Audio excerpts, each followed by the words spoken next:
Does the president have any regrets about how this withdrawal was carried out? The president's very proud of the manner in which the men and women of the military, the foreign service, the intelligence community, I went on and on and on, conducted this withdrawal. You need to remember, and I get the question about, the previous administration. You got to look at when he came into office, what he was walking into. He didn't negotiate with the Taliban. He didn't invite the Taliban to Camp David. He didn't release 5,000 prisoners. He had 8 months to plan, did he not? He had to take 8 months to plan. So that was National Security Council spokesman John Kirby facing a flurry of questions from the White House press corps following the Biden administration's release of their report on the U.S.'s withdrawal in 2021 from Afghanistan. This was last week. So in the 12-page report, the Biden administration placed heavy blame for the chaotic withdrawal on former President Donald Trump, writing in part, quote, during the transition from the Trump administration to the Biden administration, the outgoing administration provided no plans for how to conduct the final withdrawal or to evacuate Americans and Afghan allies. So a big question here is this really what accountability looks like? With us now, Wesley Hunt, Texas Republican congressman and former U.S. Army captain. Sir, welcome. Thanks for coming on National Report today. Again, this report, you got it, this 12-page document repeatedly claiming that President Biden's hands were tied due to the conditions of the withdrawal, making no recommendations for those in senior leadership positions in the Defense Department or State Department to be relieved. So does this look like accountability to you and your colleagues?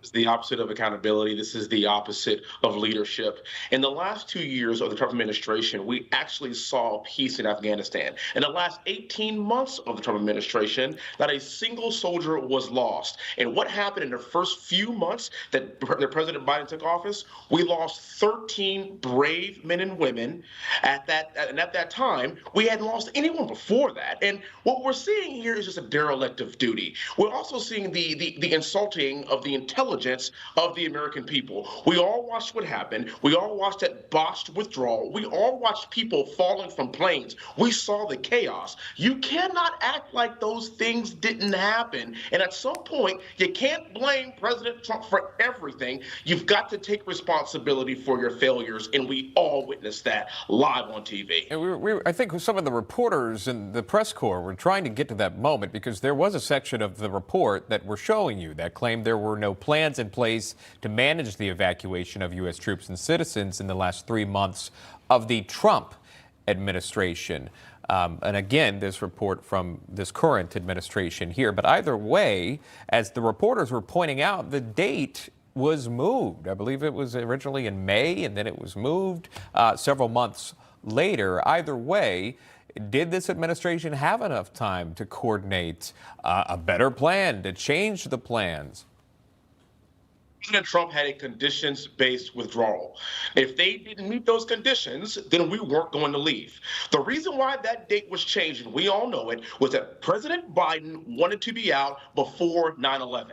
9/11, some time ago, got us into this war, and then he wanted to be the president to say this: I am the one on this historic date that got us out of Afghanistan. And that's exactly what happened here. But as somebody that's a former captain in the Army and West Point graduate, that's not how you lead. You don't lead based on a day or on a date. You lead based on the conditions on the ground, so you can actually save the lives of the people on the ground and the citizens that are actually in that region. I can assure you that if President Trump were still the president, we would not have left unless those conditions were met. And that's why we had peace in the final 2 years during the Trump administration, and that's why we didn't lose any soldiers in the last 18 months. There is clearly one commander-in-chief at a time, right? And that was who was leading the country at the time of the withdrawal. Just wanted to share this with our viewers. This is a statement from Donald Trump in response to the report. He said Biden and his administration are trying to gaslight the American people for their disastrous withdrawal in Afghanistan that directly led to the American deaths and emboldened the terrorists.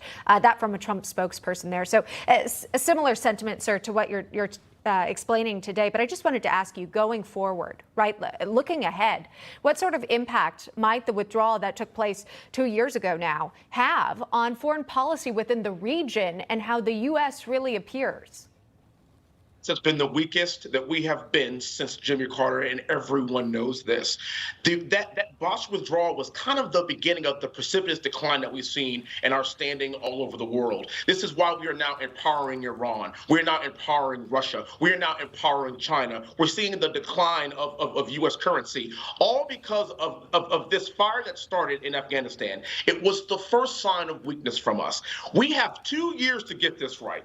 We have got to ensure that in 2024, we have a Republican president to right this ship. And I think that president is going to be Donald John Trump. And once we get that back, we will know, and we will signal to the entire world that the Vox Populi, the voice of the people, the American people, wants to be strong again on an international scale. We have 2 years to do it, and quite frankly, I am not confident that this administration is going to do anything right, but the American people can speak up in the next 2 years. That is Wesley Hunt, the congressman from Texas, joining us live. Congressman, good to see you, and thank you so much. We appreciate your time. God bless you. You have a wonderful day. Thank you for having me.